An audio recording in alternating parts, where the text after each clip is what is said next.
Hello.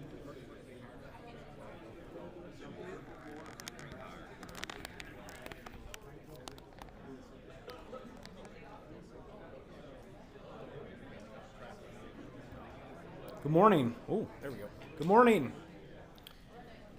Welcome to our July monthly meeting, ITS Georgia's July monthly meeting. Thanks everybody for attending the meeting today, where we are going to be hearing about. This is exciting. We're going to be hearing about some exciting new products that our local vendors are offering. We're excited to host this meeting and discuss some of the new technologies and trends in the Georgia marketplace. Thank you to Jacobs for sponsoring today's event, and thank you to Utilicom, Temple, 360 Network Solutions, and their partner companies for joining us today and sharing some of this information. Before we get into it, my name is Tom Glickert with Kimley Horn. I'm president of ITS Georgia, and I'm excited to share with you all some information about what we have planned for the rest of the year. Our members are the backbone of our organization. Troy Galloway from Arcadis is our membership chair. He wasn't able to make it today, so on his behalf, I would like to remind all of our potential non-members in the audience that there is a $200 discount for the annual meeting for member organizations. So that would be essentially the cost of sending 2 people to the annual meeting. If you're a non-member, you can make that up with membership. So if you are planning on registering for that for the annual meeting that's coming up in September here, I'd urge you to take advantage of those lower prices. Next up, we have a quick announcement on behalf of ACEC. They have their STEM Day, which they started this past year. They have it on August 26th this year, which is a Saturday. There are still booths available for any companies that want to sign up. And for anybody who has 3rd to 8th graders who may want to attend, this would be a great opportunity to get them engaged in the STEM fields. It's happening in Tucker. I'm not sure where Holly is, but she knows this. Tucker? Somewhere in it? Tucker-ish? Okay, perfect. Tucker-ish. Again, August 26th. They had a great turnout last year. There was about 200 and some odd kids that were rolling through. I know I saw a lot of y'all last year participating. ITS Georgia had a booth this year. Last year. We'll plan to have a booth this year as well. We have some exciting content planned to close the year out. Emily Dwyer with GDOT, Mary Thumati with SEI, and Farah Glasgow with Utilicom are leading our program committee. On their behalf, I'm going to give you the quick update. I think they've done a great job this year organizing a lot of our meetings. I think we've had some really exciting and engaging content throughout the year. And we have some really good content for the remainder of 2023. In August, this is a big one. We'll be having hosting the joint meeting with Georgia ITE at the Kia Manufacturing Plant and Kia Georgia Training Center down in LaGrange, Georgia. So you heard that right, LaGrange, Georgia, not Metro Atlanta area. This will be occurring either on August 23rd or August 30th. Still trying to lock that date down with some of the speakers. So urge you all to get that on your calendar. It should be a really exciting meeting. We'll be doing a tour of the Kia manufacturing plant down there. We should have some exciting speakers lined up. Do you know if they're going to do a shuttle bus or anything for that? I don't know if we're going to do a shuttle bus or anything like that, but we should be able to share some additional information with y'all in the next week. So more information to come, but like I said, it's going to be in LaGrange, Georgia. There's going to be 2 tours at the Kia at the Kia manufacturing plant. One will be in the morning, maybe around 10 or so. The other one will be kind of after we do our presentation in the afternoon. We'll be able to host about 120 people, 115 to 120 people on those tours. So if that's interesting to you, please keep an eye out in your email and sign up as soon as you can. We'll be in Jekyll Island for our annual meeting in September. After that, we're partnering with the National Society of Black Engineers to host a soft skills training. That'll be our October meeting. We'll be hosting that at Monday Night Brewery and be doing a social with them afterwards. So it should be some exciting stuff as we get into the fall. The 2023 annual meeting, as I drop my papers, will be taking place in Jekyll Island, September 24th through the 26th. Holly Painter with KCI is chairing the conference this year, and I'll give her an opportunity to speak on its behalf. Go, go, go, go, go.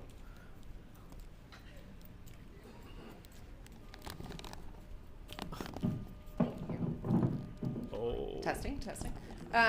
Information right here. QR code to register. Please register and sponsor. The early bird registration ends on Friday.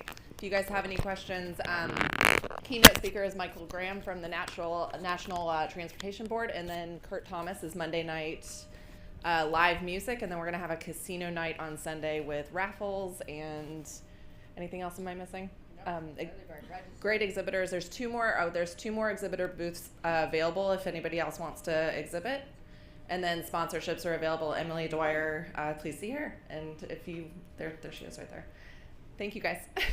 She will. I don't need that mic. Oh, I don't need that mic. Keep it away from me. Emily will come and find you if you don't sponsor the conference. So if that's not motivation, I'm not sure what is.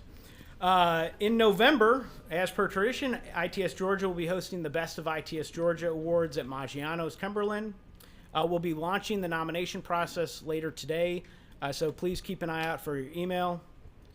We look forward to awarding and highlighting some of the coolest projects in the state this year, so please keep an eye on that. Nominate projects that you've been a part of, nominate projects that your team have been a part of, and yeah, we're looking forward to a great Best of ITS Georgia Awards and highlighting some really cool content.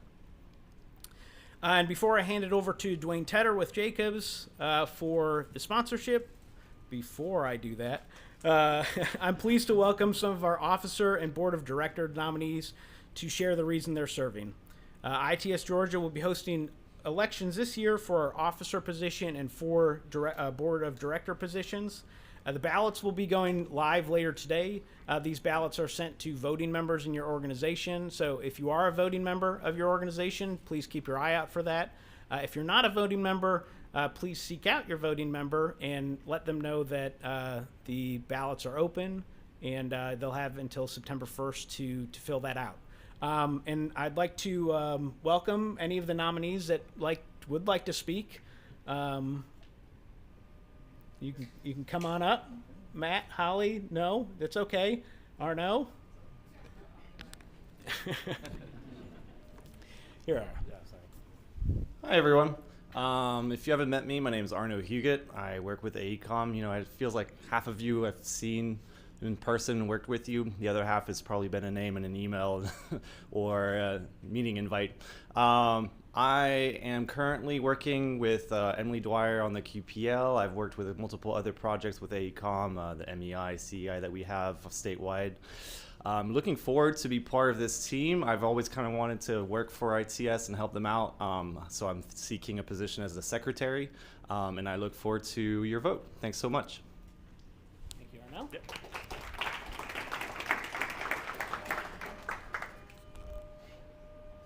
Oh, God, does it fall down the stairs? Better? Better? No, it's worse. Worse? Here you go, Matt. I gotta kill time. Yeah, I like to be sold. Okay, well, I'll speak directly to Carrie then. Okay. Good afternoon, everyone. My name is Matt Glasser. I am running for president for ITS Georgia. Been a member of the board for 6+ years, and really just looking for an opportunity to step up and fill the shoes of Tom. I know it's going to be tough, but hope to do probably 125% better than Tom. I don't know that that's hard to do, but we've been on a really great track, especially post-COVID. Thanks, Winter, wherever she may be, for getting us set on that path, and just want to keep moving us forward. So thank you very much. And Holly is going next to speak as vice president. I'm gonna swap these again. This is worse. I'm very loud. Audiovisual team.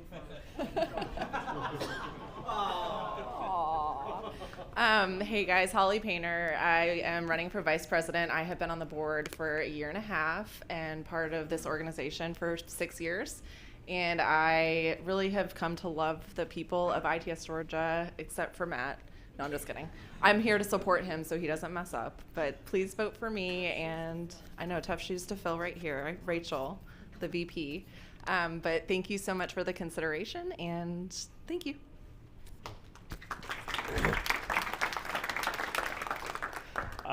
For those who don't know me, my name's Michael Presley. I know a lot of you in here. I retired from GDOT after 30 years as a district engineer down in Thomaston. I've been a champion for ITS pretty much my whole career, going back to the beginning, the inception of Navigator and the ITS program, all the way through to the operations center we deployed a few years ago down at the district. I just love ITS. It's in my roots. Now that I'm not in a leadership position there, I look forward to supporting ITS Georgia in a leadership role. I don't think there's any substitute for leadership and the experience there. Innovation, which those of you in the room who know me know that I have that. And a lot of energy, despite the fact I've been around a while. So look forward to your vote. Thank you.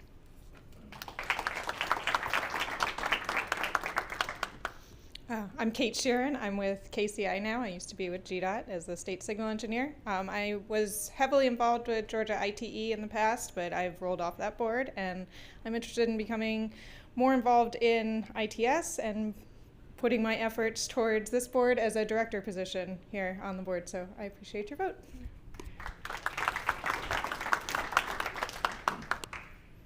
Hi, I'm Joe Gillis. I currently work for Low Engineers for the city of South Fulton, working on their T-SPLOS and capital projects. Running for board. I appreciate your vote. I've been involved in both ITS Georgia and Georgia IT since I moved here in 2007. I've seen the evolution from more traditional ITS and starting to transition. Now I'm starting to see a lot more of the modern technology creep in with autonomous vehicles and maybe some AI, maybe seeing some of that, smart cities. And I'm just very interested in seeing the group how we can teach and learn and have workshops and be able to network and just see, instead of Georgia, see ITS advance. And I want to be a part of that. I believe in, I get a lot from the group. I want to be able to serve in whatever way I can. I appreciate your vote. Thank you.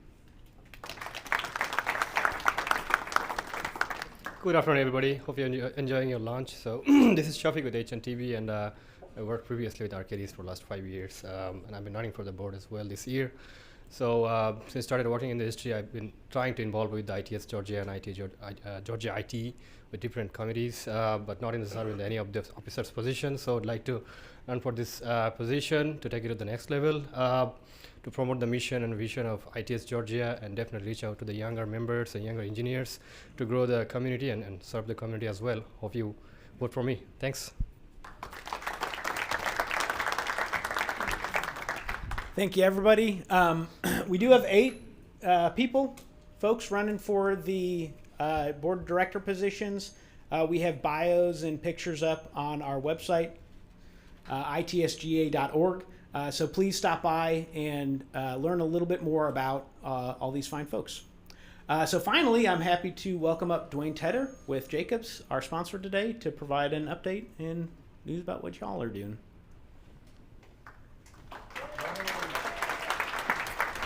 Thank you, Tom. I'm glad Tom grabbed it off the podium because I do prefer like the mic in front. Again, I'm Dwayne Tedder with Jacobs. We're excited to be sponsoring today and just give you a brief little overview of Jacobs and what we do. So a little bit of history, that kind of thing. So Jacobs, so we've got over close to 60,000 employees. We've been in the Atlanta market for a long time. We brought a bunch of folks today with us. I'll call out a slide later. But Jacobs has a vision statement that kind of captures a lot of our goals and our objectives. So I'll read it out to you. Maybe it's behind me. There we go. All right. Jacobs provides a full spectrum of professional services, including consulting, technical, scientific, and project delivery for the government and private sector. So a lot of the folks that you see in the room, that you see in our market and for ITS will be on the consulting side. So if you will, next. Oh, I've got a slide advance. Here we go.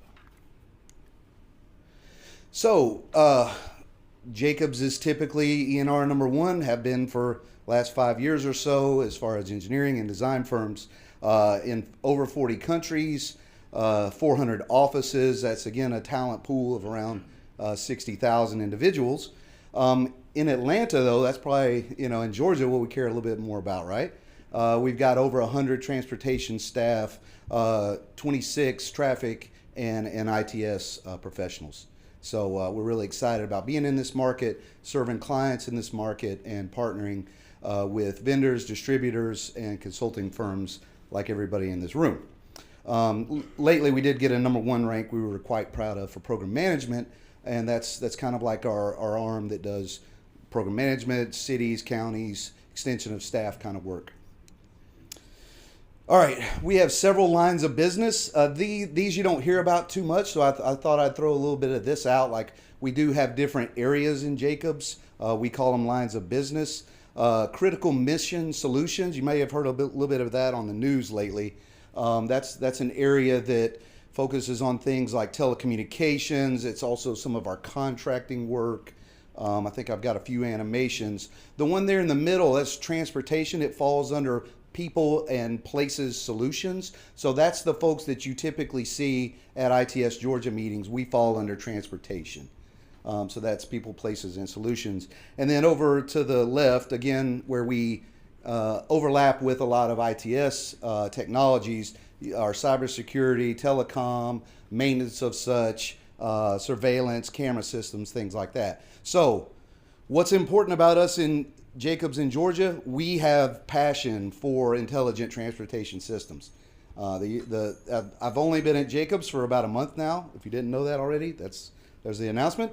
But the folks that we have at Jacobs have that heartfelt desire and that emphasis on taking it to the next level when it comes to technology solutions and exploration into technologies that we haven't used here in Georgia. So on the left, I think it's your left. Yeah. So that's some of our staff. I tried to get as many folks that were going to be here at the meeting today. If the Jacob staff, if y'all stand up for just a second, just real quick. That's a few of our folks. All right. Thank you. We really wanted to represent today because ITS Georgia, I know, has been a part of a lot of our careers and our culture here for many years on this team. The photo on the right is several of our folks that were at the ribbon cutting yesterday for Cumberland CID's project, which was as part of the Cumberland Sweep. I won't go into it, but it's an autonomous vehicle project that Jeff War, several of our folks were involved in helping with the planning, studies, ridership, things like that. So we're extremely excited about that AV project. And with that, I think I'll cut it off. That's enough sales pitch for 2 minutes, right? All right. Thank y'all. Thank y'all.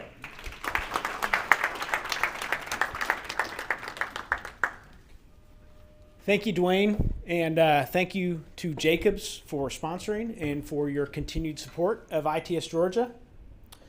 And so on to our presentation.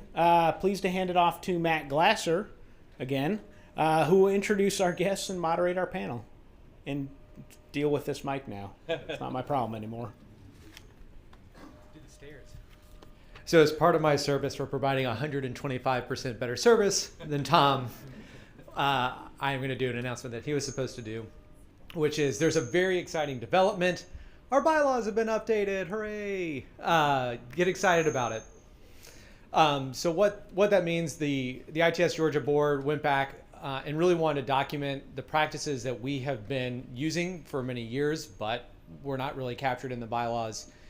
And those recommendations will be sent out shortly for this member community to take a look at. And ultimately, there will be a vote that comes out later for your approval. So where we are in the process is a recommendation from the board, hopefully with your acknowledgement and approval. With that, I have 3 speakers, potentially 4. My goodness. Do I need a... Gonna turn it off. All right. Swap it. 1 second. Turn this one on. Yeah, thank you. We're so happy I'm not talking anymore. Good now? Good now? Okay. So if you gentlemen would like to come up, or is it just one? Perfect. So I'll run through bios real quick. The presenters each have about 7 to 10 minutes, and then we'll have plenty of time for questions from the audience, as well as some pre-canned ones from myself. So first up will be Bob Reeby. He is from Light. And as the VP of Revenue, come on up, take a seat. Where he manages and strategizes revenue relationships, including sales, channels, partnerships, and strategic business relationships. He most recently worked for Rekor as Global Sales Director, focusing on AI, software as a service, cloud-based solutions in public safety, vehicle classification, and urban mobility. In his spare time, Bob likes to coach his daughter's softball team, beginning being outside in nature, walking in the park with his family, gourmet cooking, skiing in the mountains, and bonfires with his family. Yeah, come on up. I'll introduce everyone else later. Thank you very much. Let's see what's here. Thank you, everybody. Thank you for the introduction, Matt. And I'd like to thank Farah and our partner Utilicom today for having us to talk to everyone today. So, as Matt mentioned, my name is Bob Reeby. I'm a VP of Revenue at Light. I've been in the ITS industry for almost 20 years, so I've seen the development and the modernization of technology, and currently are working on what we do here at Light is focusing on a cloud-based solution that we offer a cloud-based TSP solution that actually uses connected vehicle data, such as cell GPS modems, and actually take that through the cloud through a gateway device and actually communicate directly to controller, giving priority when needed. So I'm going to get right into us and who we are. So Light was established in 2016. Our founder and CEO, Tim Menard, actually is a Tesla engineer who is 9 desks down from Elon Musk, and thought that there could be a better way to move mass amounts of people in a more efficient, safer, greener way. So he developed our company Light, and we're actually located in Santa Clara, California. Our team consists of engineers, principal engineers with industry experience ranging of over 100 years combined. And we were founded again on the sense of wanting to make something better that's out there, that how can we fix the current situation. So who we are, what we do. So we actually use artificial intelligence and machine learning to optimize route performance. So we're using real-time data that's giving us information from those sensors on the vehicles. We're an ETA-based solution, so we're actually taking real-time data from CAD-AVL of the real-time location of that vehicle and using a machine learning algorithm to actually give you real-time status updates and for schedule adherence purposes, making sure that you're right on time when you're supposed to be. So we're hardware agnostic. We use existing infrastructure. We can work with any controller manufacturer. And it's again a cloud-based solution that actually is using this information from real-time vehicle locations. So what that does is it actually eliminates the need for hardware. There's nothing needed on the buses. There's no hardware at the intersection. There's no hardware in the controller. There's no dedicated bus lanes required. And because of the no field added hardware, there's a tremendous savings in terms of resources. We don't have to stop traffic to get bucket trucks up and install hardware, and it's a lot safer and a lot quicker.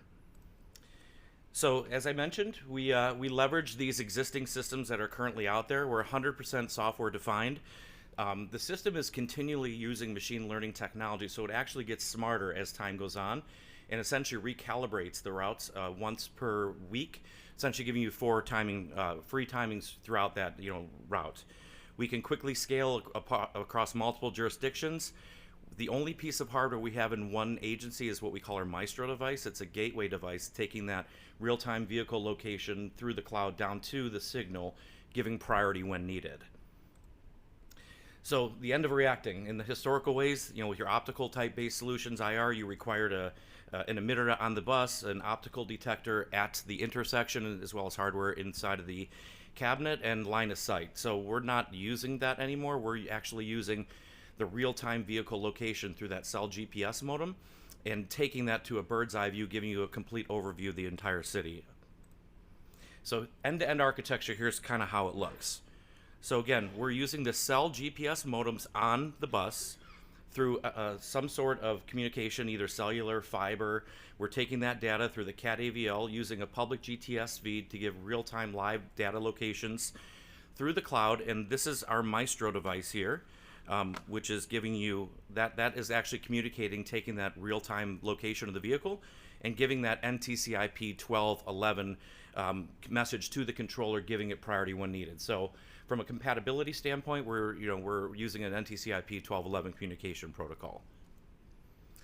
And this is kind of how it looks on our platform here. If you can see this blue circle with a white line through it, you can see these buses are actually giving multiple priority calls, multiple signals in advance. You can see this particular route on the FX2 route in TriMet in Portland, Oregon, is 30 seconds delayed. So it's telling you when the next signal it's going to be giving priority to.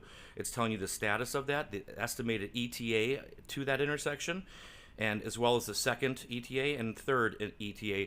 So complying to that schedule adherence and making up time when needed. So by being able to leverage real-time vehicle location data, we're able to save on particular routes up to 85% of red light wait time.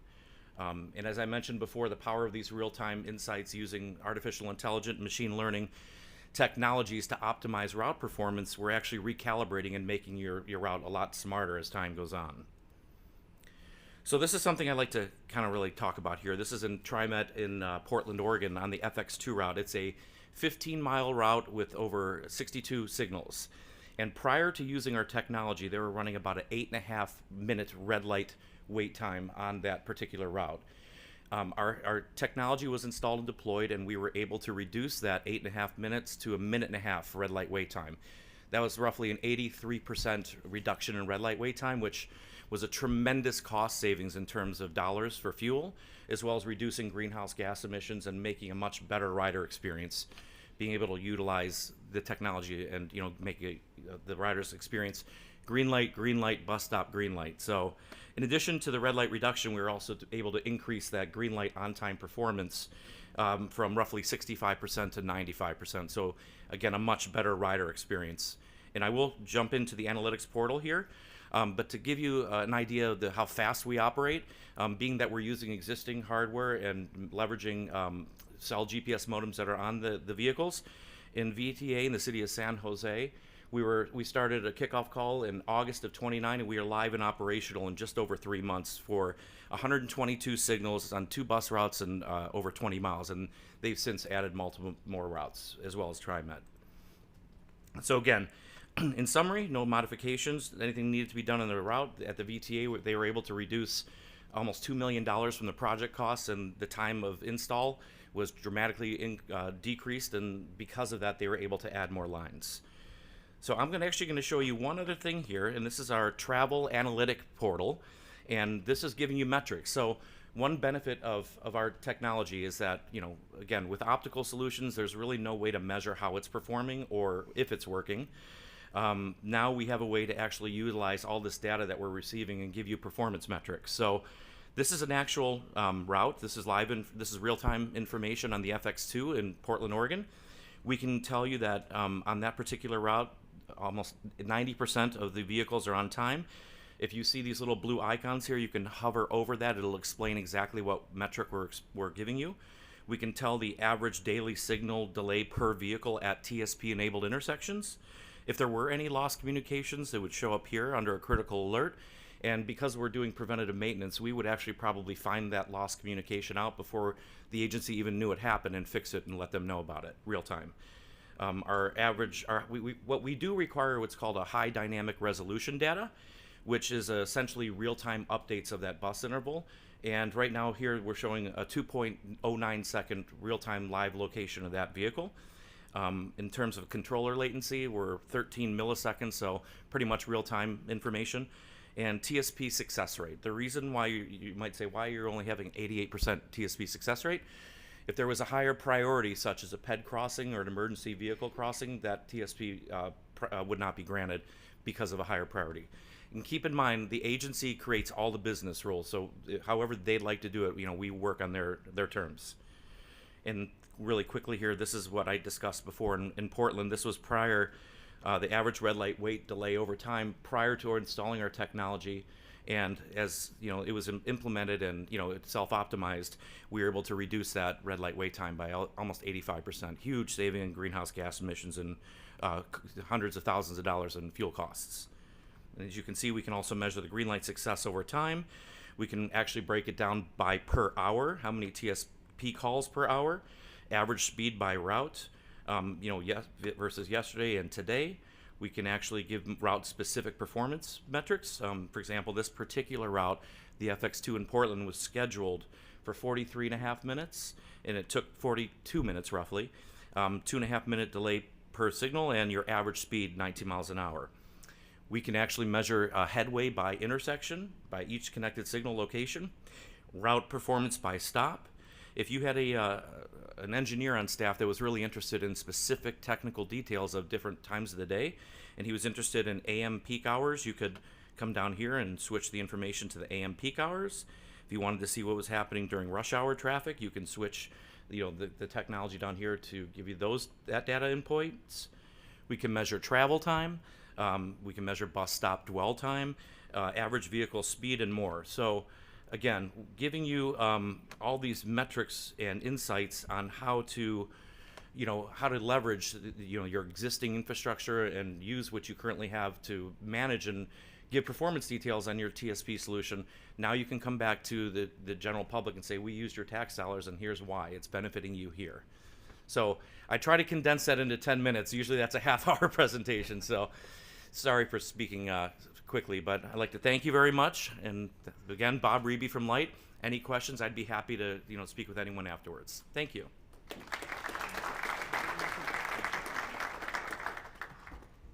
Appreciate that, Bob. Up next, we have Casey Inouye from Temple. Casey comes to Temple after being the Houston Radar Regional Sales Representative for the past few years. Prior to working with Houston Radar, he spent 13 years with American Signal Company, where he held the position of Regional Sales Manager, National Sales Manager, and Vice President. Franklin Olive will also be speaking as well. In his 15 years of experience with industrial smart lighting, he has been responsible for operations, sales, customer support, and general oversight. Gentlemen, I'll hand it to you. And I'm going to sit over here and wave at you if I need to. Thanks, Matt. Appreciate it. Good afternoon, everyone. My name is Casey. I'm with Temple Incorporated, brand newly with Temple Incorporated. Today is, I think, day number 12. So we're rolling with what I know here today, but I appreciate your time and attention. Let's see. Yeah, here's the clicker right here. Thank you. Get there. Now we're rolling. All right, so Temple Incorporated has been in business almost 70 years. We cover a pretty wide stretch of the southeast United States. Georgia is a linchpin of the Temple territory. This is one of the largest markets, of course, that we serve. It's a family-owned business that was started in 1954 in Decatur, Alabama, just outside of Huntsville. And now it's on its fourth generation of family ownership. We do technical sales, manufacturing, and services to the traffic and ITS industries. What a lot of you probably know us for here in Georgia is our cabinet manufacturing, and then also technologies in the traffic and ITS fields. We support technical sales and services. We're a frontline support service for most of the manufacturers we represent. And then we also provide our own manufactured edge-lit street signs. So one of the benefits of working with Temple is the amount of support and service that you receive from us internally without being handed off, down the communication train from one level to the next. We offer full technical training and field support. A lot of that's offered through our TMS program with its Temple Managed Services. So we try to be one-stop shop for all your needs for procurement, installation, support, and whatever else we can do to help you guys, grow your business, grow your industry, and be responsive to your constituency. This is an example of some of the manufacturers that we work with. We carry a product card of close to 30 manufacturers, and the one that I'm going to be talking about today is from Houston Radar. Conveniently enough, that's exactly where I came from. The device that we're going to be talking about today is our Speed Lane Pro, which is a true dual beam side fire radar. For those of you who don't work with radar a lot, it is really a technology alternative for in-ground dual loops. So it's a traffic counter and classifier that can monitor up to 16 lanes of traffic. provides volume information, speed information, size classification, and lane occupancy data. This is done as a non-intrusive technology, so it's from the side of the road, usually mounted up high on a pole, and again, monitoring road from a perpendicular deployment location. It's got a range of 255 feet and a really wide detection zone. The only reason I'm mentioning that is because the detection zone is about 32% larger than other approved side-fire radars in Georgia. That provides for much more accurate data. The data that you're going to get from the Speed Lane Pro and third-party tests is going to be demonstrably better for your numbers when it comes to maintenance, when it comes to planning, when it comes to special event and emergency planning. Having better data when it comes to volume, especially lane-by-lane information, will be helpful for all your operations. It is approved by GDOT. It's a fairly new product here in Georgia. Just got approval last year. Thank you for your help, Arnott. I appreciate that. We sent our first 2 Speed Lane Pros to GDOT earlier this year on the ITS maintenance contract, and so we're very excited about how those are going to perform, and then hopefully being able to support the ITS community from that position moving forward. A little bit of background on why the Speed Lane Pro is an emerging technology, even though it's a fairly new product in the space. It is really quick to install, really fast and easy to install. Not that we're out here trying to set speed records, but if you limit the exposure of your crews on the roadway, that's a win for everybody. It's a win for traffic congestion, it's a win for traffic control time, and it's a win for the safety of your crews. So having a built-in video camera as standard really is the one single component that makes the installation of this device so much more efficient than what's been in the market previously. To give you guys an example, a Temple project with the Speed Lane Pro in the city of Baton Rouge, in 12 working hours, 11 locations were installed, and that includes drive time from one location to the next. What might be an even more impressive example was Oklahoma State contract, which uses the Speed Lane Pro. In its first 2 days of deployment, the first time the DOT had ever seen one of these devices, we got 14 locations installed in 2 days there. So it's very user intuitive, goes very well, again, minimizes the impact on your constituency and of your crews in the workway. Another key benefit to working with the Speed Lane Pro is its highly integrated design. It is going to provide a single point of contact for just about all of your connections. So instead of having additional equipment inside your cabinet, instead of having additional relays, additional points of failure, you're going to have a single point of connection with an M12 connector that goes into the side of the device. That will give you access to standard features such as the standard built-in serial interface, RS-232, 422, the video camera, which is included in there. There's also standard Bluetooth included, and including some of the options that would be available, again, through that single point of connection without anything additional, such as Ethernet, which is what GDOT requires, PoE, which is what some other agencies prefer to use, and then also a built-in battery that can function as a UPS or as part of a solar application for a standalone counting station that's not tied into an existing power or comms network.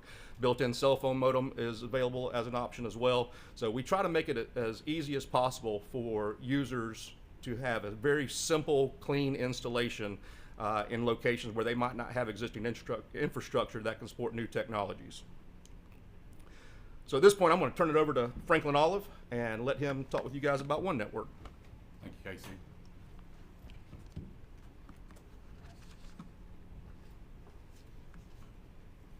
Good afternoon. Thank you for having me. My name is Franklin Olive. I started with Temple about 7 weeks ago. New to the industry, new to Temple, new to Georgia. So War Eagle, I'll say that and see if I get a response.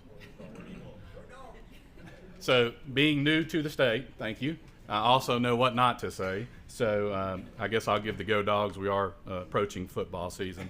I'm going to play a video on One Network. One of our partners specializes in work zone traffic data, and we'll listen to that.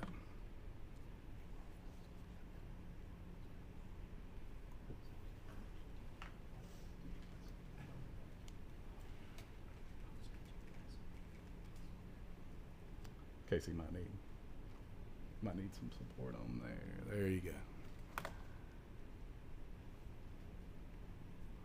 One Network is a traffic operations platform that centralizes official work zone and road event data from transportation agencies. We provide a range of services to aid in handling traffic disruptions, and our capability fits into 3 broad areas: We centralize data from siloed departments and jurisdictions, providing that single view of the network. We provide operational tools to help agencies better coordinate their temporary events. And we also provide communication tools to help agencies share information externally. One Network benefits transportation agencies that are facing fragmentation between departments, as we specialize in pulling together siloed data from different systems.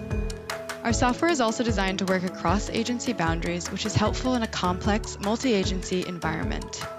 In our work with Georgia Department of Transportation, we pulled together planned event and incident data from their ATMS, 2 GIS feeds from the City of Atlanta, and road closure feeds from surrounding suburban counties in Metro Atlanta.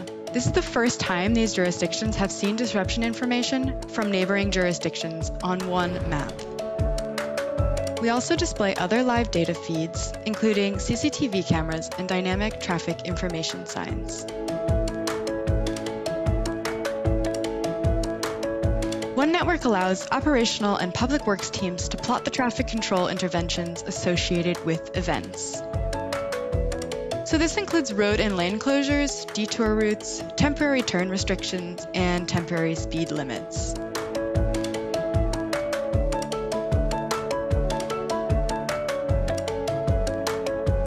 We also have a range of communication tools within the platform, allowing stakeholders, including the media, local governments, and the public, to access information. This helps to reduce the time spent by officials on public inquiry response. Our software enables information to be instantly communicated via a variety of channels, including our public-facing website, email alerts, and social platforms.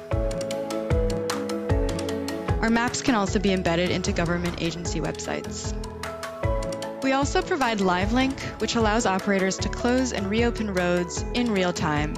So the closures and openings can be put in place by traffic control room operators using our web-based app, or by operators at the roadside using our mobile app.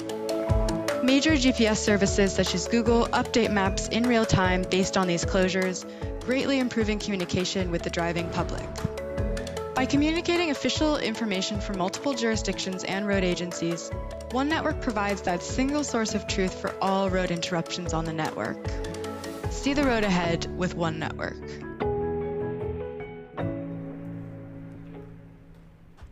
So in summary, One Network's been around about 12 years and based out of the UK. And remember, centralizing data, providing operation tools, and also communication tools. I'd be glad to meet with anybody and discuss that further. I think I'm being prompted to move forward. So with that, thank you for having us, and I appreciate it.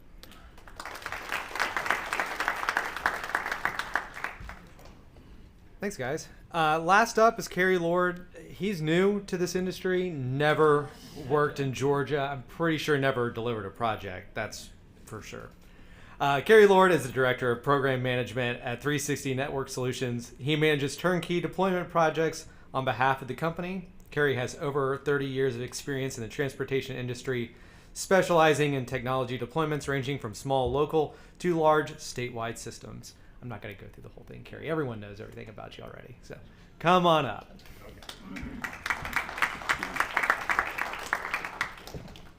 All right, 1 second here. This bad word works. Okay. Hello, everyone. Good to see you. I'm stepping in for William Stalkup, okay? So we also have Rachel Cohen here and Steve. And so I want to show you 3 technologies that we're deploying right now for certain agencies, and I think you'll be impressed with them. So let me see here. Which way do we go? All right, there we go. Let me read what Billy told me to read. Just kidding. All right, last year, over 1.3 million people around the world lost their lives due to traffic fatalities alone, many due to unsafe conditions and preventable circumstances. So that means almost 3,700 people lose their life every day in crashes involving cars, buses, motorcycles, bicycles, trucks, and pedestrians. So more than half of those killed are pedestrians, motorcyclists, or cyclists. So what can we do? How do public responsible agencies tackle these obstacles and overcome the safety challenges we are all faced with? So I want to share with you a few ways how 360NS deploys ITS and technology programs that are focused on helping agencies target these safety mobility challenges.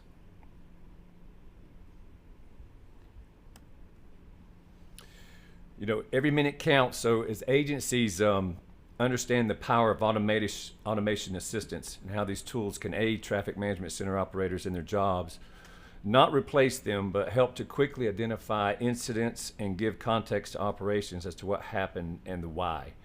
So this creates a very powerful system that can help improve roadway safety and save lives. You know, in the video you're seeing here is traffic vision. So some of you may be familiar with it. It is deployed here in Georgia.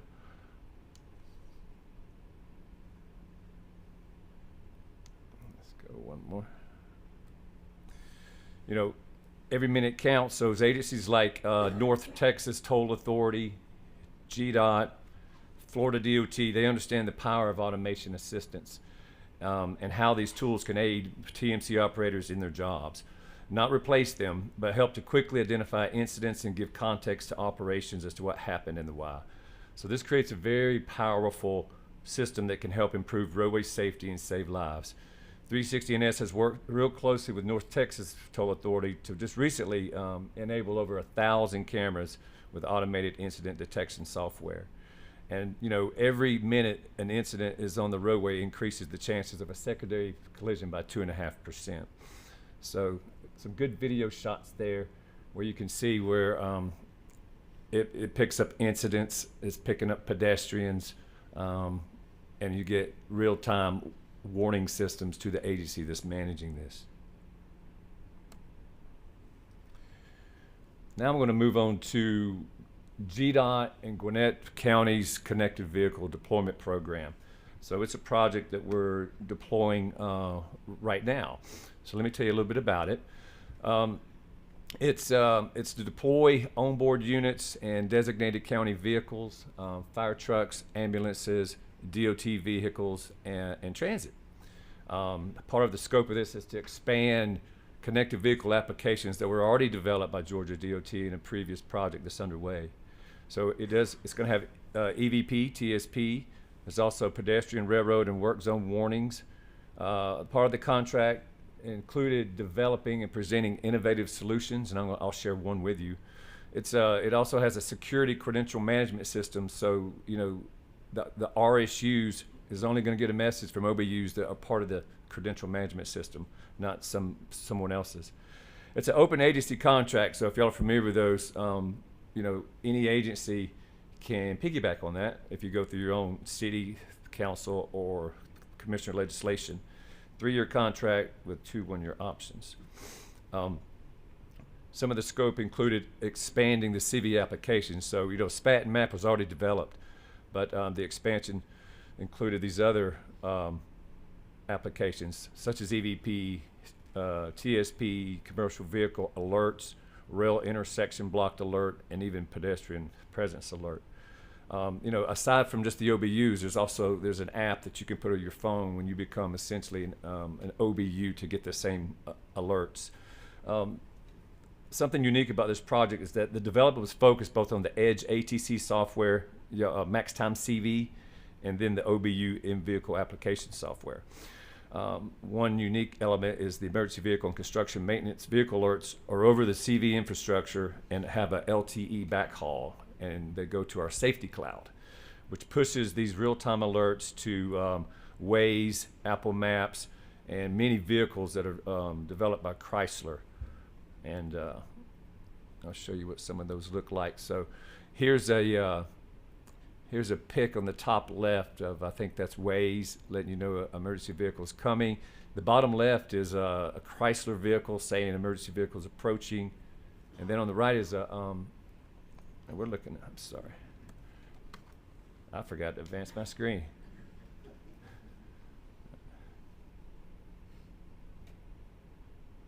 So these are the 6.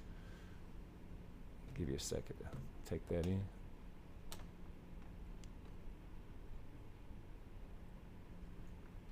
These are the diagrams I was just describing, sorry. Okay, there we go. So the top left is a Waze being notified. You know, you don't, there's nothing you have to do. Is if you have Waze and you're in Gwinnett County, you're going to be alarmed that there's an emergency vehicle approaching you. However, many vehicles manufacturers such as Chrysler are putting them automatically in the infotainment systems. So, you know, those are typically you have to subscribe to. but they're automatically in there. On the right is a report, kind of hard to see. That's pretty good right there, though. It lets you know how many drivers are alerted. So this is the month of May. So, you know, it keeps up with all this. There's significant dashboard. This is one of the innovation solutions, and this is called Haas Alert System.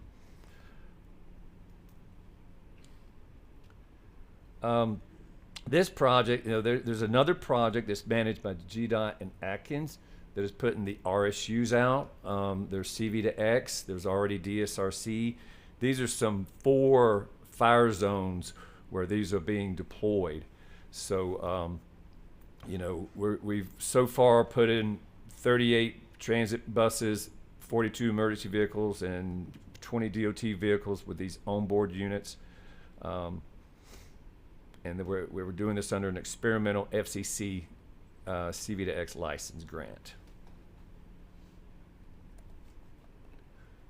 Okay. You know, part of this project is there's significant hardware, there's software. You know, and we have a lot of our project partners here. CAPS is actually the OB unit we're putting into the vehicles. Okay, I'm going to change gears to a product we represent called Viva. So road safety interventions are currently reactive rather than proactive. So pre and post analysis can be challenging due to small data sample sizes. There's a growing modal shift towards active travel and increase of vulnerable users on the road, which increases safety risk. So we work with AI technology from Viva sensors to provide features that can inform proactive decision making.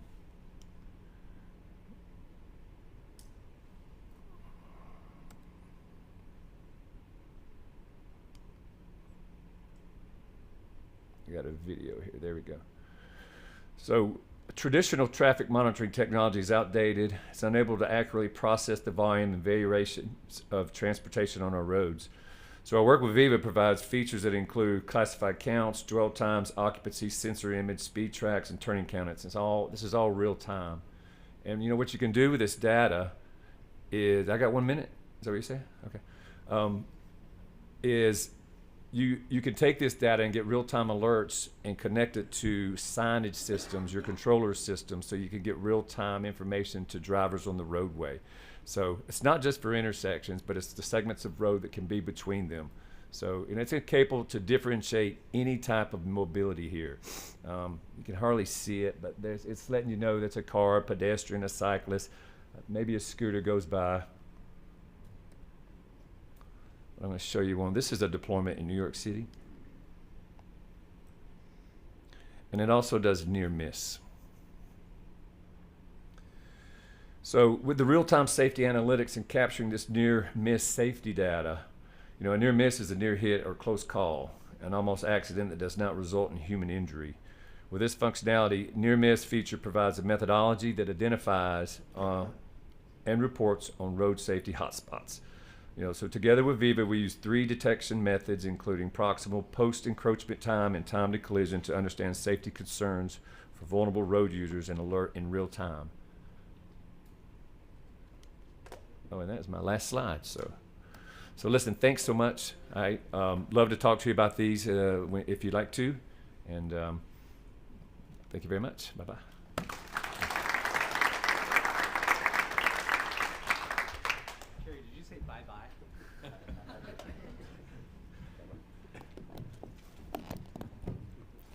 So we have saved some time for questions while you guys are gathering your thoughts, coming up with hard-pressing questions to make them sweat. I'll just begin and kind of move down the line. Carrie, since you're last and you're the first one I'm staring at, I'm going to start with you. But same question to all you gentlemen of, you know, just walk through a challenge that you have seen kind of recently, and what have you had to, you know, what have been the steps that you've gone through to overcome that challenge? So for you, you get 3 technologies to choose from. So why don't you do the Gwinnett project? All right, a challenge. So a challenge and how you've worked through it. Okay, so I mean, I'll be real honest. There was a lot of challenges on that project. For one, at the beginning of it, we couldn't get chips from anywhere. Anybody else have that problem in the industry? There's chips. So, you know, once you get over that, it's on the tail end of COVID too. We had to improvise and couldn't even get shipments. So, you know, the challenge is trying to stay on a schedule to make your customers happy, but still deliver the things, such as software development. Now, I'm a civil engineer, not a software engineer. And when you work with software development companies, and you have two of them who are actually competitors, and you need them to play ball, that's a challenge, all right? And in software development, always takes some time. So my advice though is don't overcommit on software development. Okay, it'll get you in trouble.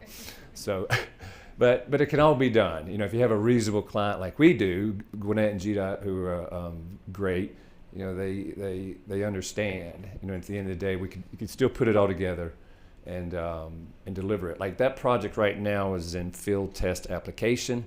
We put it out. We had a couple issues. We're working them out with the county. So we're about to be in burn-in. So, it's an exciting project, and, look forward to it being fully deployed and everyone kind of benefited from it. And the safety impacts at a later date that the county and state can get. And, that project is growing. GDOT's doing the hero units, and then Metro Atlanta Ambulance are about to deploy too. So that's the challenge for that project that I've had. Sure. So, in almost 20 years of traffic control and data collection and now distributing, I can't recall any challenges. So, yeah, I don't think we really have any of those. That's right. No, specifically with the technology I talked about today, the Speed Lane Pro, it's a late entrant into a market space that has, really kind of one dominant company and then another alternative to it. And so one of the challenges of coming in with a new product is people say, well, I've been using this for so long amount of time. I get this amount of satisfactory data out of it. Why would I consider a change, even to add it like GDOT did to an APL, in which there are already competing products on there? And so the challenge then becomes, from our side of it, is to engage with the agencies to find out, so the data that you're getting, the data that you want to use, how reliable is it?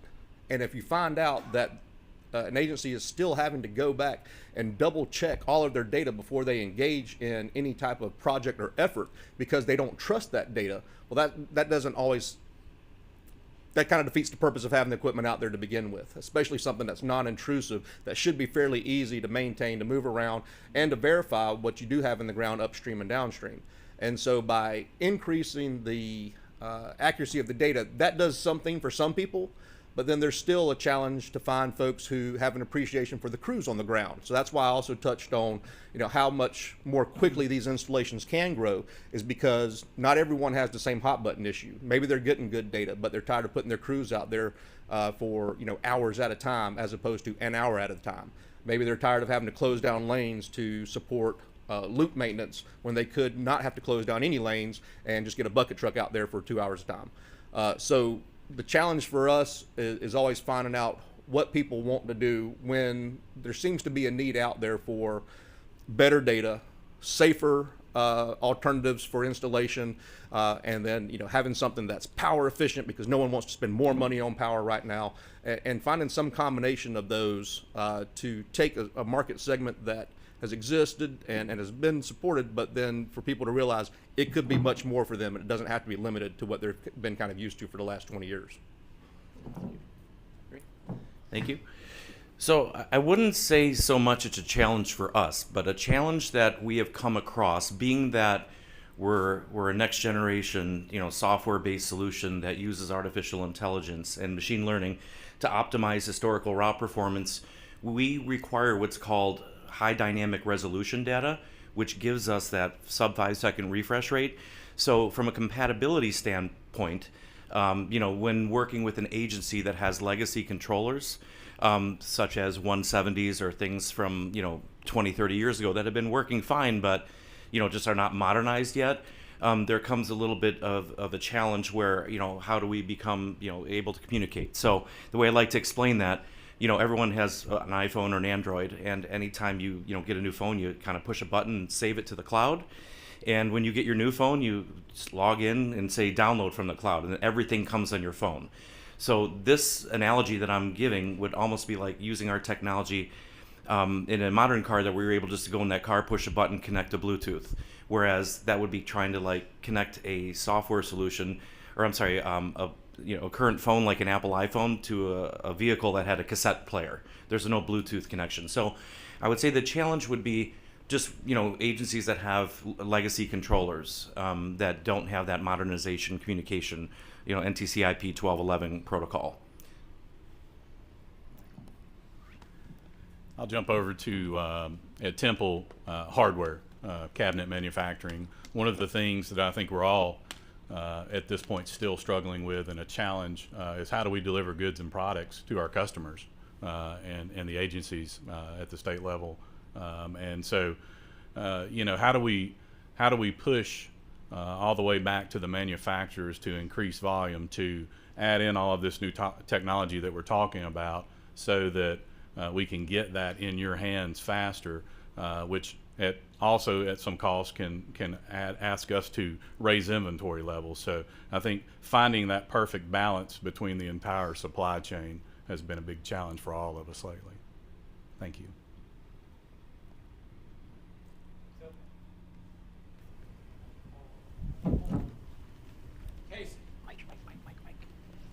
Hey, Mike. Nice shirt, Casey. Twinsies. With the new unit that you were talking about, is it mounted similar to the pre-approved other radar units that are on the market, and is the installation similar? From a hardware installation standpoint, what are the differences? Yeah, from the mounting requirements, matter of fact, just between me and you here, don't tell anyone else, I think we copied the mounting requirements from existing products out. Same height, same offset, it's the same sort of idea for every product in the space that I've ever worked with, which is most of them. So it mounts very similarly. The installation process is oftentimes a little bit different because of that video camera that really shortcuts through a lot of the shortcuts your way to the verification process, where a lot of times you'll still want to verify manually, lane by lane. You got certain volume or average speed, whatever it is. But as far as the process that goes of alignment, that video camera cuts through a lot of it, where you get a visual representation of, am I square? Am I perpendicular? Am I cocked off somewhere over here? And then being able to put that side by side, the graphical representation, to look at things like your return signal. That makes it a lot quicker, but it installs in the same place on the same poles.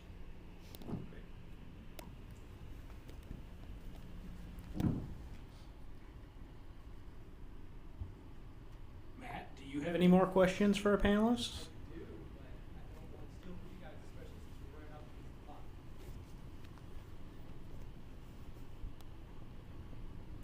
Okay, you covered everything.